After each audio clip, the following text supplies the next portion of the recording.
Okay people, this is himself. Welcome back to another Tekken 7 King guide. In this video, I'm going to tell you my top 10 moves for King in Season 4. Now I'm not going to include punishers because these are a given, but everything else is in the mix. Now please bear in mind that this is entirely subjective, it is my own opinions, so if you disagree with anything, drop your own top 10 in the comments. With that out of the way, let's get on with this. So, number 1, Giant Swing. This is the second best throw in Tekken. It comes out in 10 frames, it's easy to buffer, and it looks like a 1+2 break despite being a 1. So even people who are good at breaking throws can have trouble with it. Now if it's untech'd, then it does 65 damage, but even if it is, it still does 45, which is the same as most people's command throws. Now if your back's to the wall, then you get extra damage, and with rage, it's even more. Sometimes you can mess up the input, and what you tend to get is pile driver. But what you can do is add on the Boston Crab, and that then guarantees an alley kick. So in total, the damage loss is not that bad. Now I did say that this is the second best throw, and that's because Armor King's version is slightly better. With his back to the wall, if they break it, he switches positions. With King, he doesn't. Number 2, Muscle Buster. This is probably the best 1+2 throw in the whole game. Back in Season 3, you couldn't buffer it, but now you can, so it's even more dangerous. In terms of damage, it only does 50, but with good timing, a back turn 3 is guaranteed, so in total, it's the same as Giant Swing. On top of that, on a floor break stage, it's a launcher, so you can get 70 damage. Number 3, Tombstone. If Giant Swing is the best 1 throw and Muscle Buster is the best 1+2, then Tombstone is the best 2 throw. It does 58 damage and you get OK, so 3 of these will pretty much kill anyone. On top of that, on a floor break stage, it's also a launcher, and since you can get a burning knuckle combo, the damage is brilliant. Number 4, Shining Wizard.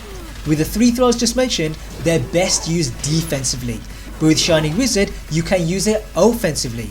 Now it's best done as an instant Shining Wizard because it's hard to see coming, but you can also do it from crouch dash, and on top of that, you also get OK. Number 5, DF2. This is King's fastest mid, but where the move really shines is on counterhit, because here the follow-up is guaranteed, and that then leads to more damage. Now in theory, it's possible to land a burning knuckle combo on everyone, but in practice it's much harder on the females, so the damage isn't as good. Nevertheless, a people's elbow is guaranteed, and so is a rage drive, and for a 13 frame counted confirmable launcher, that is damn good. Speaking of rage drive, this is number 6. Now even though you can only get this in rage, it is just too good to leave out. Now in comparison to other rage drives, the move itself is not that special, but the reason it's on this list is its versatility. King has over a dozen ways to land this, which means that in rage, he is a monster. Number 7, the push. Now this move doesn't do any damage, but what makes it great is what it does on count hit. Here it's plus 18, so in the open, guillotine kick is guaranteed. Now if you're by the wall, back plus 4 is the way to go, and if you're in rage, 70 damage is on the table. Now the fastest this can come out is 11 frames, but there are some special things that we can do. The first is that we can delay it. What this does is it invites people to attack, and when they do that, that's when we get our count hit. The second thing is that we can do it from crouch dash. Now what this does is it gives us serious range, and it's harder to see coming. On top of that, the move is 0 on block, so you pretty much have everything to gain and nothing to lose. Number 8, FF1. This move is brilliant. It's a safe, tracking, count hit launcher. On block, you're at -5, so you still have room to move.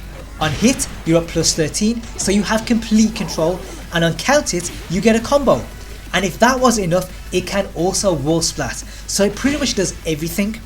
The only downside is that it's 22 frames, but if it was any faster, the move would be OP. Number 9, F4. Now this move is similar to FF1, but it has a slightly different purpose. Just like the other move, it's safe and tracking, but at the wall it will always wall splat.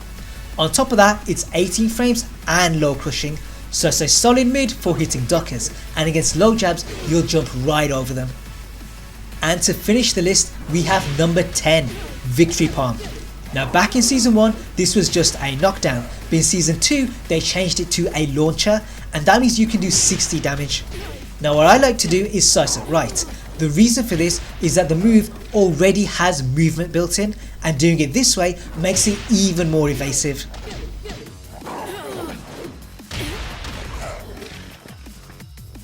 Now when it comes to the rage drive combo, the blue bomb hits shallow, so an instant ground throw will whiff. But what you should always do is the people's elbow. The reason for that is that it will hit late, so an added kick is guaranteed. Now what that means is you do more damage than the figure 4, and on top of that there's no escape, so it's a win-win scenario. Now beyond that, there's a whole load of other moves that could have easily made the list, but for me these are the ones that I'd go with. If you happen to disagree with any of those, then why not share it in the comments, and along with that make sure you give this video a like. It really helps out this channel and it motivates me to do more for this character. Now looking ahead, there are more King videos coming, so make sure you subscribe if you want to see that. In the meantime, have fun, play well, and I'll see you guys in the future.